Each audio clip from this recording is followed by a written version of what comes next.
Ce podcast t'est proposé par Au-delà du mur et Disruptive Audio. Eh ouais! Bienvenue dans ce nouvel épisode d'Au-delà du mur. Aujourd'hui, on va s'intéresser à un phénomène qui touche de plus en plus de sportifs, qu'ils soient amateurs ou confirmés. La comparaison constante. Avec les réseaux sociaux, les applications de suivi et la montée en puissance du Quantified Self, il devient facile, voire tentant, de se mesurer en permanence aux autres. Mais à quel prix ? Pour en parler, j'ai le plaisir d'accueillir Laurence Chapuis, psychologue du sport, titulaire d'un master en psychologie clinique et d'un diplôme post-grade en psychologie du sport. Elle accompagne les athlètes, du loisir à l'élite, sur des thématiques essentielles comme la gestion du stress, la motivation et la confiance en soi. Avec elle, nous allons décrypter les signes avant-coureurs qui montrent qu'on peut être en train de glisser dans un engrenage où le sport devient une obligation plutôt qu'un plaisir. On verra aussi comment recentrer sa pratique sur soi-même, retrouver du plaisir dans l'effort et sortir de cette logique de comparaison permanente. Que vous soyez attentif à vos statistiques, soucieux de votre progression ou simplement curieux de mieux comprendre les mécanismes psychologiques derrière cette course à la performance, cet épisode est fait pour vous. Je vous souhaite une très belle écoute. Bienvenue dans Au-delà du mur, le podcast pour tous les passionnés de course, qu'il s'agisse de bitume, de nature ou de piste. Que vous soyez débutant ou coureur aguerri, nous explorons ensemble la préparation physique et mentale, la nutrition et la santé pour vous aider à atteindre vos objectifs. Si vous cherchez des conseils pratiques, des témoignages inspirants et des discussions captivantes, vous êtes au bon endroit. Préparez-vous, votre voyage au-delà du mur commence ici. Ma chère invitée, bonjour. Bonjour. Comment tu vas ? Ça va bien, et toi ? Génial, merci. Merci beaucoup d'être venu depuis ton bureau cet après-midi pour répondre à mes questions. Avec plaisir, je me réjouis. En plus, apparemment, tu es en vacances après cette interview, donc on va tâcher de faire vite pour que tu puisses repartir tranquillement. Oui, je me réjouis d'ailleurs de la suite aussi. Ouais. Pour les gens qui ne te connaissent pas, est-ce que tu pourrais nous dire qui tu es et d'où tu viens ? Alors, je m'appelle Laurence Chapuis, je suis psychologue du sport et psychothérapeute, je viens de Lausanne et je travaille avec des populations de sportifs, un peu tout venant, des amateurs, des élites, des équipes. Et puis je travaille en partie au CHUV à Lausanne et dans mon cabinet. Cet épisode qu'on va enregistrer, c'est un épisode où j'ai beaucoup réfléchi sur le titre, comment faire pour éviter de me faire attaquer par quelconque marque. Et puis, c'est vrai qu'il va falloir que je fasse une certaine gymnastique dans mon cerveau pour éviter de citer des noms. Ce qui fait que j'espère que ça sera quand même suffisamment fluide par rapport aux autres. Je m'explique, on est en début d'année, le Dry January est terminé. Et puis, on est encore peut-être, pour ceux qui en ont pris, dans la période des bonnes résolutions. Certains ont déjà abandonné l'idée de tenir des bonnes résolutions et les premières désillusions. Mais on est quand même aujourd'hui de plus en plus confronté à une volonté de toujours faire mieux, de toujours faire plus rapidement. Et un moyen qui est en vogue actuellement, surtout quand on parle de sport, c'est les applications de suivi qui commencent à poser problème, et on parle énormément de ces applications de suivi, notamment à cause des problématiques psychologiques qu'elles engendrent chez les utilisateurs.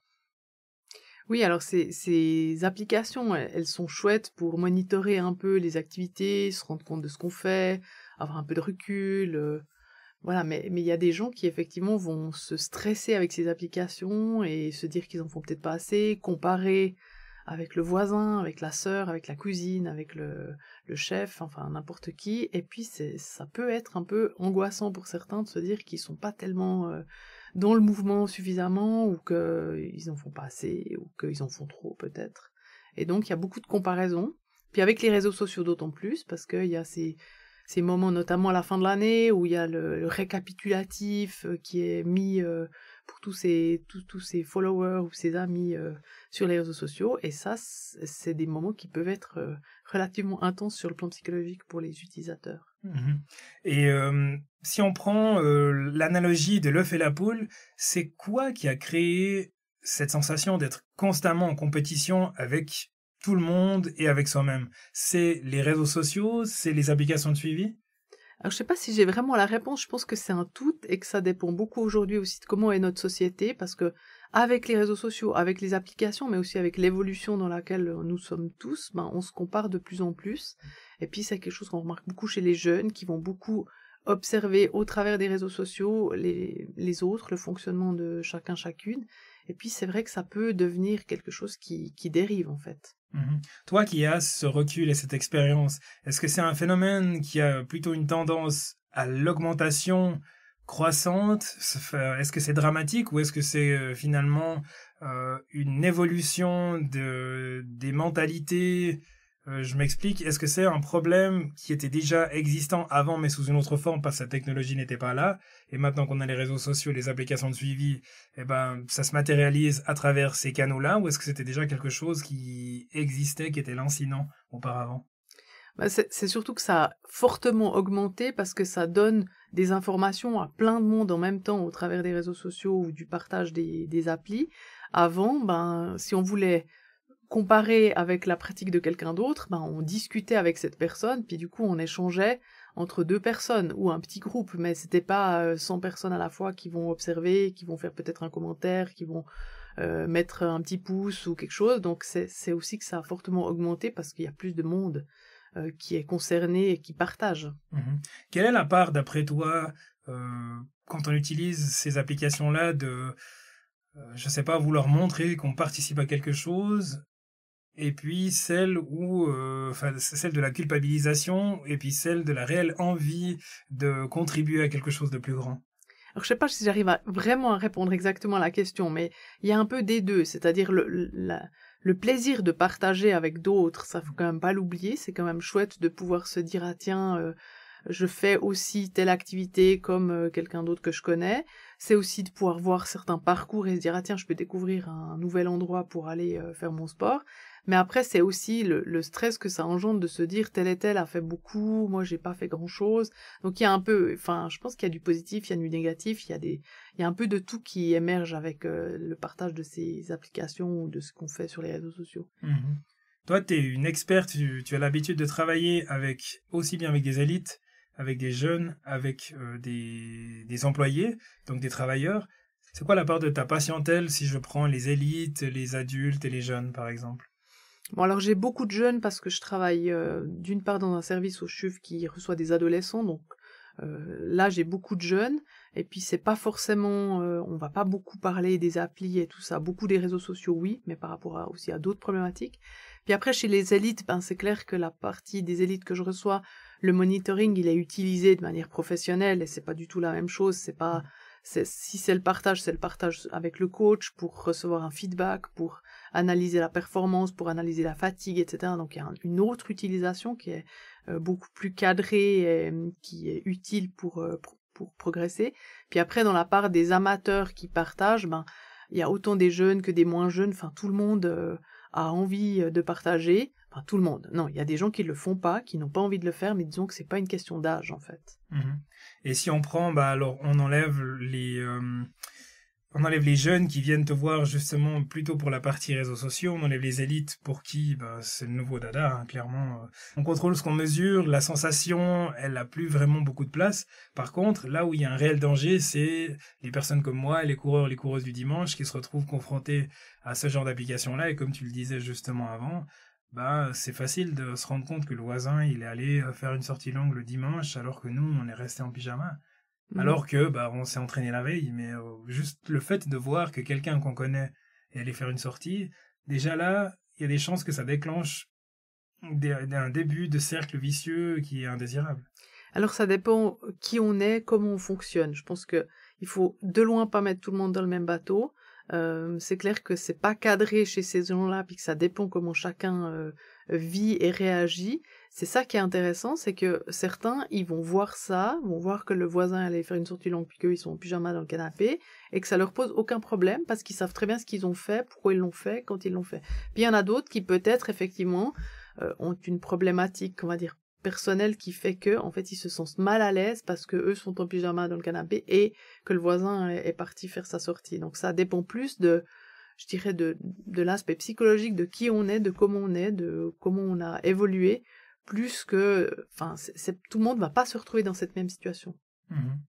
Et si je reprends une citation que j'ai souvent vue sur les réseaux sociaux, que ce soit d'ailleurs pour les plateformes de streaming ou les applications de sport, tu l'as dit aussi au début, c'est la partie recap de fin d'année. Donc chacun fait son récap en fin d'année. Ouais, super, j'ai battu mon record kilométrique de l'année dernière. J'ai écouté je sais pas combien d'heures de streaming. Donc là, on est de nouveau à 100% dans la comparaison, mais différemment. Alors que même que ce soit au niveau de la musique, on est dans une spirale et dans une sphère où systématiquement on est obligé de faire un bilan. D'ailleurs, le nouveau trend de ces débuts d'année au niveau des réseaux sociaux, ou alors c'était peut-être avant, et c'est parce que je suis vieux que j'ai pas vu. Maintenant, on a les weekly recap, les monthly recap. On se sent obligé de consigner ce qu'on a fait pendant un mois ou pendant une période de temps, comme pour acter que ça s'est réellement passé. Oui, alors il faut pas oublier qu'on peut renoncer ou ne pas entrer là-dedans. Donc c'est intéressant de se poser la question pourquoi on le fait, qu'est-ce que ça nous amène. Et puis après, il y a l'idée que dans ces récaps, il y a des gens qui peut-être ça leur permet de prendre du recul. Et puis ça peut être intéressant de se rendre compte qu'est-ce qu'on fait, qu'est-ce qu'on a fait en une semaine, qu'est-ce qu'on a fait en un mois, qu'est-ce qu'on a fait en une année. Mais ça dépend un peu comment on l'utilise. Si le seul but c'est de se comparer à soi-même ou à quelqu'un d'autre, peut-être que c'est pas une bonne idée. Maintenant, si c'est de se dire, tiens, j'aimerais bien me rendre compte de ce que j'ai fait, ou de combien d'heures j'ai écouté de la musique, ou de combien de kilomètres j'ai couru, il peut y avoir un intérêt assez... Enfin, c'est bien de pouvoir aussi se poser des questions. Est-ce que j'en ai trop fait? Est-ce que j'aurais pu faire un peu plus? Mais ça dépend un peu quel sens on met derrière. Prenons un exemple d'une personne hypothétique. Non, on va prendre mon exemple à moi. J'ai un podcast audio. On sait que les réseaux sociaux c'est un peu un moyen incontournable pour faire sa visibilité. Et puis, si on veut être visible, il y a une partie où on est obligé de copier ce qui fonctionne. Et c'est pas pour rien d'ailleurs que j'ai utilisé l'exemple des weekly et des monthly recap. Personnellement, je trouve que ça sert à rien. Parce que j'ai pas besoin d'avoir ce recul-là pour savoir ce que j'ai fait pendant le mois écoulé. Mes enfants me rappellent suffisamment souvent que les journées, l'ordre des journées, qu'une journée se termine et qu'une autre commence. Mais je le fais quand même parce que pour moi, c'est quelque chose qui fonctionne, qui a fonctionné pour les autres. Donc je me dis, intrinsèquement, ça va fonctionner pour moi. Donc des fois, on peut peut-être se retrouver pris dans quelque chose et se sentir obligé de faire quelque chose parce qu'on se dit ça me permettra d'atteindre ceci sans forcément vouloir le faire. Moi, je pense que j'aimerais inciter chaque personne à se poser un peu plus la question. Qu'est-ce que je recherche par là? Si je prends ces récaps, je veux en faire quoi? C'est quoi mon but? Et puis, qu'est-ce que ça m'amène? Est-ce que ça m'amène du stress? Est-ce que ça m'amène de l'intérêt? Est-ce que ça m'apprend quelque chose sur moi? Est-ce que simplement, je reconnais, je veux me comparer aux autres parce que j'en ai besoin? Donc c'est plutôt la question qu'on va se poser qui est intéressante.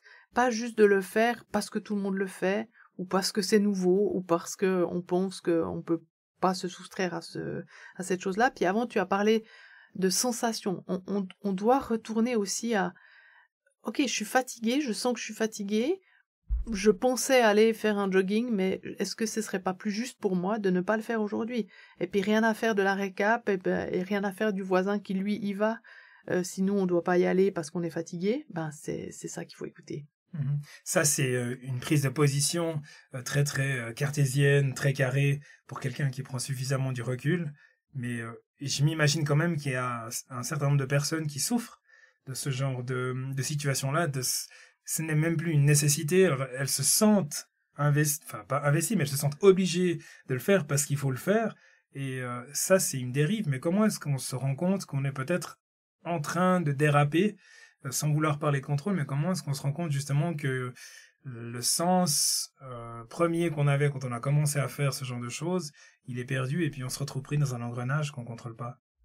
Je pense que quand on prend conscience, ou on nous dit, parce que des fois c'est les autres qui vont venir nous dire, que c'est bizarre d'aller courir alors que t'es blessé, c'est bizarre d'aller courir alors que t'es épuisé, c'est bizarre d'aller courir à la place d'aller au travail. Donc là, on entre dans quelque chose qui serait vraiment de l'ordre de l'addiction au sport, sans faire poser un diagnostic là directement, mais où finalement la place du sport commence à grignoter sur tout plein d'autres choses, y compris sur la santé du sportif, y compris sur sa vie professionnelle ou sa vie familiale. T'as dit avant, mes enfants me rappellent assez souvent que on va être au jour d'après.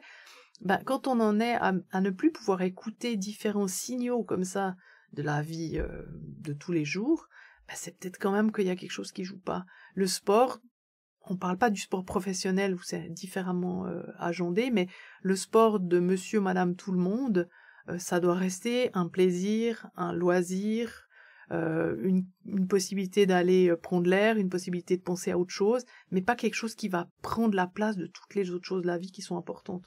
Donc on a un panel d'activités qu'on fait tout le temps, et quand le sport commence à prendre la place de toutes ces autres choses du panel, il faut quand même se dire qu'il y a quelque chose d'un peu bizarre.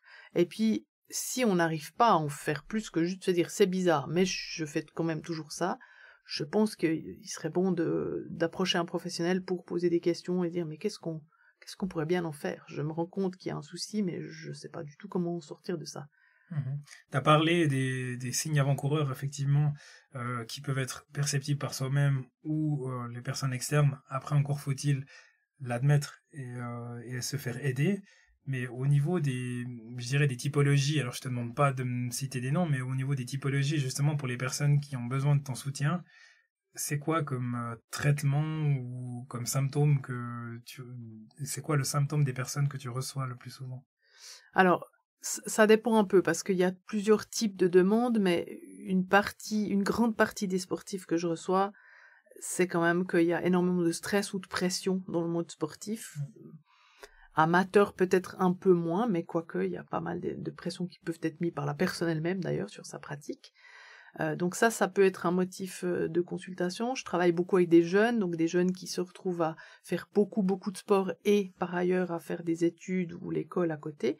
Donc ça, c'est une porte d'entrée qui est quand même régulièrement là, c'est la fatigue, mais une fatigue extrêmement intense, enfin très forte, et du stress ou beaucoup trop d'anxiété. Ça, c'est une première porte d'entrée. Puis après, un peu moins souvent, ça peut être justement des gens qui, après des années, se rendent compte qu'ils se blessent trop souvent, que effectivement ils ont l'air d'être un peu addicts à leur pratique sportive. Et souvent, parce que tu l'as dit avant, d'abord il faut reconnaître, ils viennent souvent après des années, parce que finalement quelqu'un leur a fait prendre conscience qu'il y avait un souci. Mais le temps de sortir du déni et d'être capable de se dire, tiens, je vais prendre ça en main, puis je vais y aller, il peut passer beaucoup de temps. Puis le dernier gros volet de ce que je fais, c'est les troubles alimentaires, qui peuvent tout à fait se coupler avec une pratique sportive intense ou démesurée, soit que le trouble alimentaire vient servir à la pratique sportive, c'est-à-dire j'aimerais être léger pour aller vite, etc., soit que le trouble alimentaire vient après, où il y a tellement de pratiques qu'il faudrait manger beaucoup plus pour compenser toutes les dépenses énergétiques et que la personne ne s'en sort pas avec ça.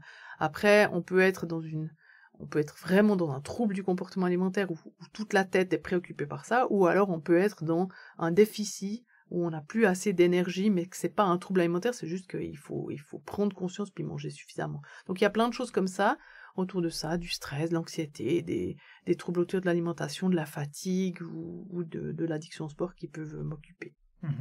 Et avant, tu parlais des signes avant-coureurs qu'on pouvait percevoir nous-mêmes, ou alors la famille.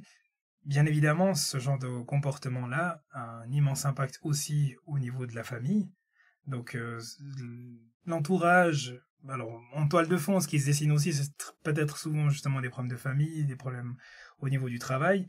Donc, se sortir de ce genre de spirale-là, ça passe pas uniquement par de la consultation, mais c'est pas qu'un travail individuel. J'imagine il va falloir impliquer quand même passablement de monde.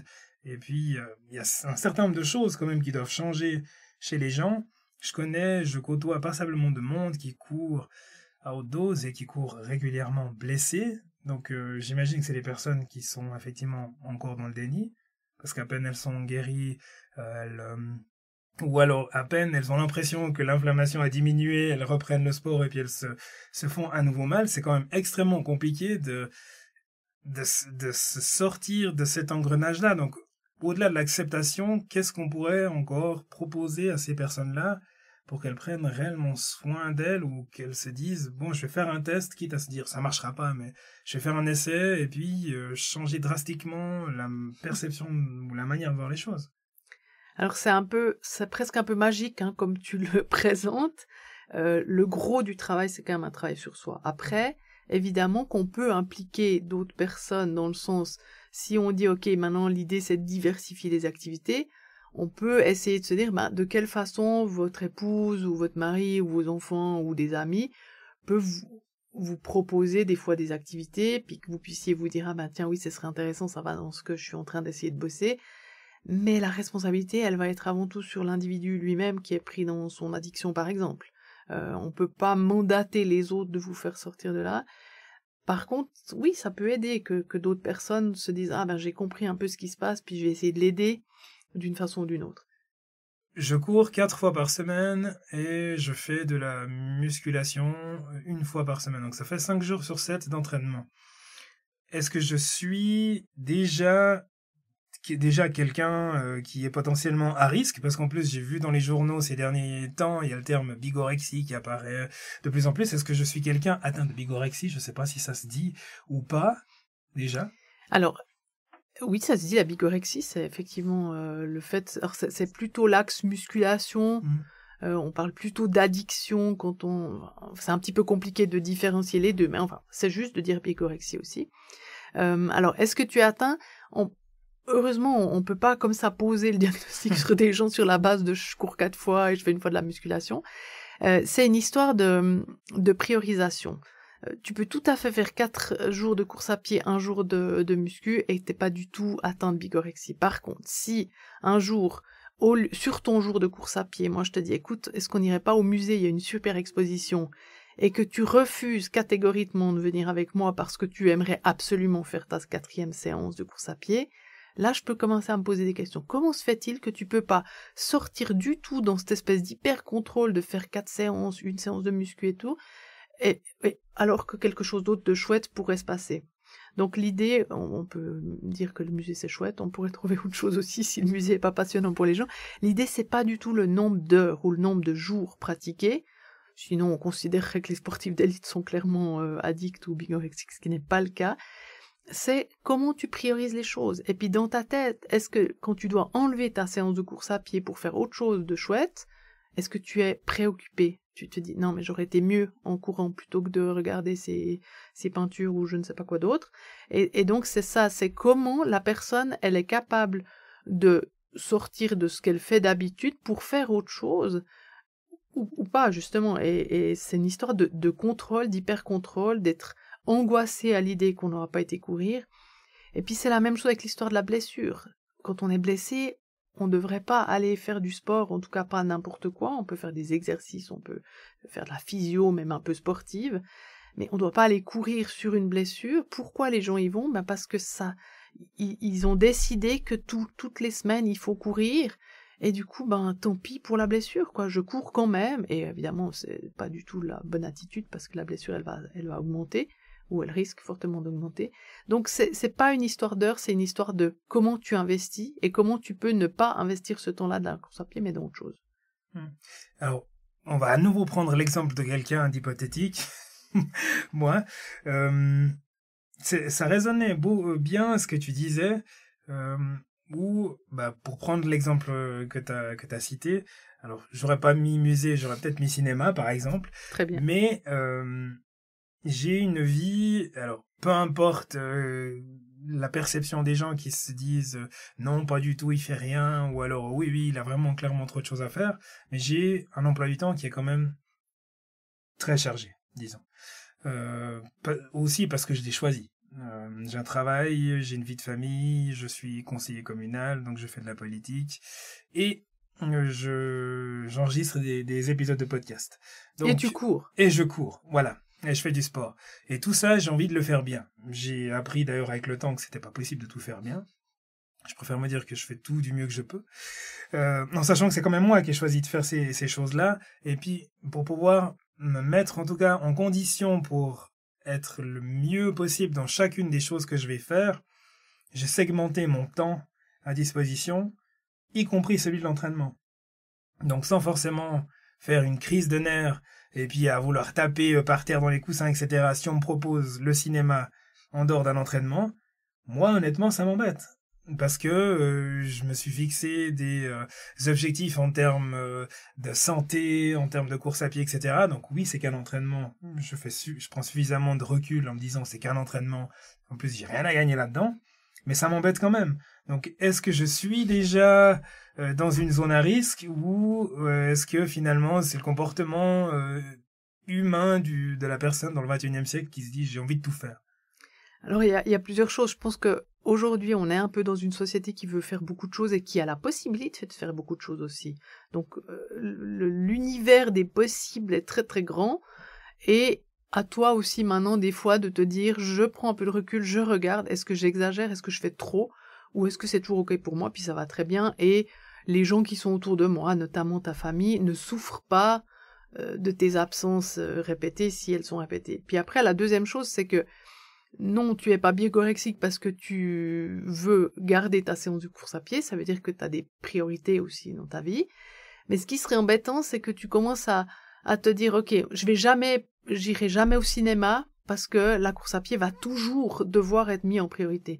C'est pas la même chose si tu dis, cette semaine-là, j'arriverai pas à caler le cinéma, mais j'entends bien que mon ami aimerait aller au cinéma, et puis je discute avec lui, puis on cherche une semaine où j'ai peut-être un poil moins, ou bien où je vais me faire un peu de place pour ça. C'est pas la même chose que de refuser. Les gens qui sont dans ces addictions, ils refusent systématiquement les choses qui sont proposées parce que ça le fait pas, quoi. Et en plus, la pratique sportive mange sur des choses beaucoup plus importantes comme justement la vie de famille, le travail. Enfin, c'est des gens qui peuvent perdre leur place de travail parce qu'en fait, ils vont s'entraîner le matin, ils vont s'entraîner à midi, ils vont s'entraîner le soir, donc ils arrivent en retard, ils partent à midi trop longtemps, ils reviennent l'après-midi, ils bossent un moment, ils repartent. Enfin, ça peut être des choses comme ça, hein. Alors 3 fois par jour, c'est pas toujours le cas, mais ça peut être ça. Ou des gens qui vont rentrer du travail, partir faire leur sport pendant des heures et des heures, et du coup la famille, on verra si on a le temps. Je caricature légèrement, mais c'est quand même un peu ça. Et l'entraînement sur blessure, ça c'est quand même un truc particulier. Après, il faut différencier, c'est pas toujours facile, hein, parce que si t'as une petite douleur à un genou, est-ce que t'es blessé? Enfin, des fois il y a un truc compliqué de se dire, est-ce que là c'est déjà trop, je suis en train d'aller alors que ça titille, et puis, donc oui, je pense qu'il faut savoir s'écouter, et puis se dire, bon, prenons un petit peu un jour de pause pour voir si le genou se calme, et puis je retourne dans 2 jours, et puis c'est bon. Quand on parle de s'entraîner blessé, c'est des gens qui sont capables de s'entraîner sur des fractures, enfin c'est des trucs extrêmement graves. Ou c'est pas un petit peu de fatigue musculaire ou un genou qui couine un petit peu, même si c'est pas forcément idéal de le faire non plus, hein. Faut faire attention, faut écouter sa fatigue, faut écouter les petites douleurs qui cachent des fois quelque chose qui est en train de se tramer de beaucoup plus important. Mais là, je laisserai les médecins faire leur job et donner des consignes claires à leurs sportifs. On a beaucoup parlé de dérives, de comportements à risque, de traitement. Mais si on veut tracer ou en tout cas dessiner un cercle vertueux dans sa pratique sportive personnelle, ça serait quoi tes recommandations? Alors avant tout, le plaisir. Je trouve que quelqu'un qui n'a pas envie d'aller... Alors ok, des fois il fait vraiment un temps exécrable où on est fatigué, et puis on se dit allez, un petit coup de pied au cul, on y va, et après le plaisir il est là quand même, parce que ça fait du bien, parce qu'on a respiré un bon coup, voilà. Mais si la sortie devient pénible, tout le temps pénible, faut peut-être se poser la question, quel est le problème? Donc le plaisir avant tout, le partage, mais le partage d'aller faire du sport avec quelqu'un d'autre, pas toujours tout seul dans son coin, monomaniaque. Voilà, donc ça peut être aussi, je vais courir un peu moins vite aujourd'hui parce que j'accompagne quelqu'un qui se met au sport, par exemple, pourquoi pas. Donc ça peut être aussi des choses chouettes. Et puis après, d'avoir l'impression que par rapport à sa qualité de vie, il y a un apport bénéfique, c'est-à-dire avant je sortais peu, je prenais peu l'air, maintenant je sens que je me sens beaucoup mieux parce que je suis régulièrement dehors, ou bien partager du sport avec ses enfants, ou alors justement au lieu de boire un café avec une amie assis à une table, on va marcher. Enfin, c'est un peu toutes ces choses où on se dit tiens, je trouve que je me sens en meilleure forme et j'ai l'impression de vivre un peu différemment qu'en restant peut-être que ou trop assis. Enfin, on sait aujourd'hui que la santé physique et la santé psychique, ça passe par l'activité physique, le sport, mais de manière modérée et un peu juste, quoi. Et puis après, bien s'alimenter, enfin, tout ce qui est autour de la pratique sportive, ne pas l'utiliser à des fins pour maigrir absolument, ou pour... c'est pas faux, mais c'est pas forcément juste non plus. Donc, du plaisir, du partage, des échanges... je pense que c'est des bonnes choses. Des échanges en réel, donc. Des échanges en réel, plutôt, oui. Éviter les échanges numériques. Donc, se remettre au centre de sa pratique. Ouais, se remettre au centre de sa pratique, sentir qui on est, sentir nos limites, sentir ce dont on a besoin. C'est ça qui me paraît essentiel. Et c'est ce qu'on perd un peu avec les réseaux sociaux parfois. Il y a des gens qui sont fatigués, puis qui vont passer du temps sur les réseaux, puis que je pense qu'ils seraient dans une moins fatigués et mieux s'ils étaient allés prendre l'air un petit moment. Et question facile, qui va nécessiter une baguette magique. Comment est-ce que je fais pour tirer la prise, justement ? Si je me rends compte que je suis dans ce cycle-là, faire du scrolling, et puis je me dis, bon, ça suffit maintenant, j'en ai marre, je veux changer. Alors d'abord, enlever certaines applications, celles qui sont le plus addictives, ça dépend des gens, mais il y en a quelques-unes où voilà, les gens ils disent clairement, celle-là je gère pas. Ben, enlevez-la pendant un moment, juste pour essayer, tu l'enlèves, tu regardes ce qui se passe. Est-ce que tu te sens mieux ? Est-ce que ça va mieux ? Après, mettre un chronomètre. Je me donne 10 minutes pour scroller. Ok, tu mets ton chrono, et ça sonne, je m'arrête de scroller. Ou décider que je scrolle que quand je suis dans le bus. Parce que tu vas prendre le bus, puis tu vas en ressortir. Enfin, trouver un peu des moyens où ce temps-là, tu arrives à le limiter et pas juste à passer tellement de temps qu'après tu dis « Oh mon Dieu !» Tout ça qui est passé et j'ai l'impression que ça m'a apporté pas grand-chose. Puis la deuxième chose, c'est pose-toi la question, qu'est-ce que tu veux y faire ? Tu veux voir quel genre de choses sur tes réseaux sociaux et qu'est-ce que ça t'apporte ? Quand tu te rends compte que ça t'apporte rien, peut-être que tu peux te dire que tu veux moins en faire ou qu'il y a des jours sans. Il y a aussi des gens qui décident des fois de faire un week-end sans téléphone portable. Alors c'est assez intéressant parce que on fait tellement de choses avec nos téléphones que si on le prend pas pendant un week-end, on est quand même un petit peu perdu. Mais voilà, c'est des expériences intéressantes pour se retrouver un peu soi et puis se retrouver en lien avec les autres, mais en vrai, et pas que derrière des écrans ou du scroll ou etc. C'est très intéressant en tout cas d'avoir pu avoir ta perspective au niveau de sa perception autour de la pratique sportive et sa perception par rapport à son environnement. Ça, c'est un fait. Et le fait que, à nouveau, tu m'es conforté dans l'idée que tout ce qu'on utilise au quotidien, on n'en a pas forcément besoin. Quand bien même on est dans une société où il y a un très fort encouragement à utiliser plein de choses qui vont rendre notre vie plus heureuse si on les utilise. Je te remercie beaucoup, en tout cas, d'être venu répondre à mes questions. C'est vraiment très enrichissant et puis j'espère qu'on aura pu aider un maximum de monde.